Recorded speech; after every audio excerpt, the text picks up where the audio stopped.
Pendekar Madani, pergi tolong Ustaz Sufian sekejap. Saya ulang, cepat. Woi, malam buta aktiviti 11 turun pasal borong Selangor. Sekurang kita tak dibayar 10 sen, kita tak ambil. Terbaiklah Ustaz Sufian. Apa tengok, cuci calat pasal borong saya masuk. Mana ada malu? Clear. Tak malu. Pakai logo persatuan, mai tekan kita rakyat Malaysia. Tanya kita pasal apa kita masuk. Warga asing buat bodoh. Mari. Inilah perjuangan. Sepatutnya pendekar Madani boleh datang sini ni, tolong Ustaz Sufian ni. Betul tak?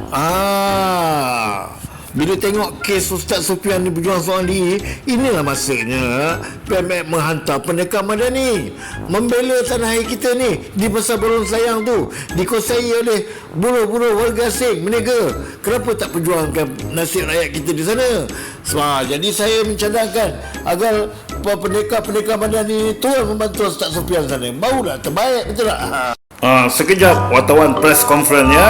Saya nak telefon pendekar Madani saya supaya tolong Ustaz Sufian dekat Pasar Borong tu. Barulah betul-betul pendekar. Pendekar, apa lagi? Ingat senang-senang jadi pendekar aku. Pergi tolong Ustaz Sufian tu cepat.